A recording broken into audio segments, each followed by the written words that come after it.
Also, all this good, bad, evil and all is there, correct? At an individual level, we understand. But what about tsunami, earthquake, or even this coronavirus is there now?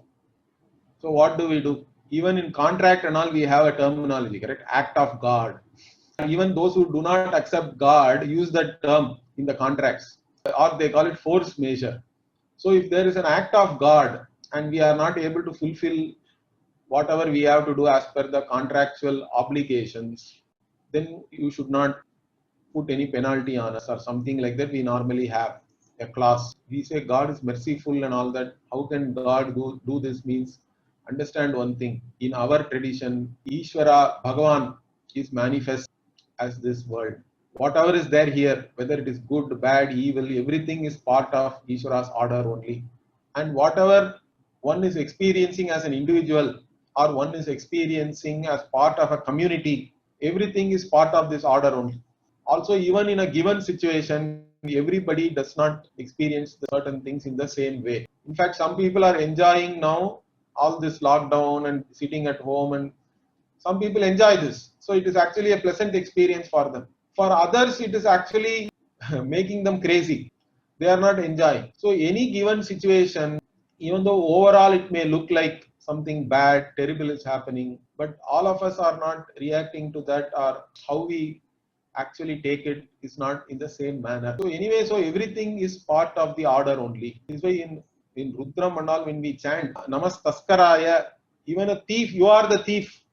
So whatever we think is good, bad, ugly, evil, everything is Ishvara's order. So for us, everything is sacred. That means there is no division of this is profane, this is sacred, because everything is a manifestation of Ishvara. But within this, still we see that there are some people are maniacal. Okay, they have problems. So how do we account for it? Means we have to understand that one is driven by one's own likes and dislikes.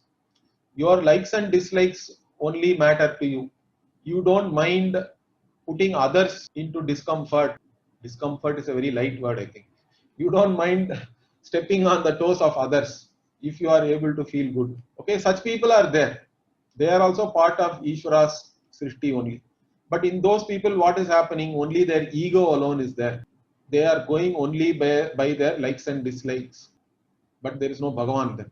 So if you go only by your ego, by your own likes and dislikes, without any concern for what is right, what is wrong, and how other people are affected by your own action, if you are not able to have a certain mastery over your likes and dislikes, then you are actually going against dharma, against the order. And you will reap the results for that. Understand that whenever you do anything wrong, whenever you hurt somebody, in the short term, maybe the drishta phala, you may be feeling something. I don't know. Even then, I think they cannot feel really good about themselves when you are hurting somebody, correct? Our makeup is such that we can be happy only when all others are also happy along with us. But still, some people have such a tendency. They are misusing their free will, means they are going against the order. And if you go against the order, you will also get whatever for that. Okay, that is also part of the order, in fact. You will get the results for that. So wrong behavior will be punished. Whoever it is, even rulers, dictators and all, they get their results. So they are eventually punished by other people, other rulers. But they have also accumulated papa. They cannot escape from that. Understand that. That is part of the order. They have to enjoy the results of their papa, experience that. We cannot call it enjoy really, but they have to experience the results of their papa. But still, how do we account for all these tsunami, earthquakes, etc.? This is where there is a certain way of understanding these things. So when we look at our world which we are encountering, correct, along with ourselves as an individual, we say adhyatmikam. Adhyatmikam means what? Certain things with reference to yourself as a physical body is there. I have a body, I have a mind. So we have certain afflictions at the level of our body, mind, sense complex itself. Okay, that is called adhyatmika tapa. Then we also have our surroundings, adi bhautika, it is called.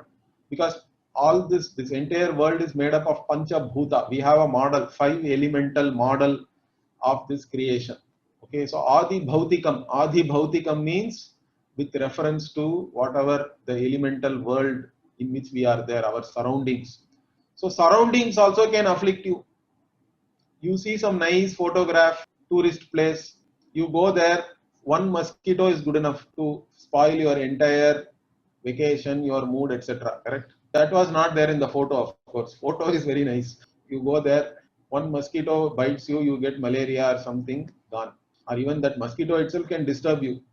It can come near your ear and it will make some noise. You are not able to sit peacefully. That's all Adi Bhautika Tapa. Then Adi Daivikam also we say. Because our idea of ecology, let us say, we have a sacred ecology. Let me put a word like that. Okay.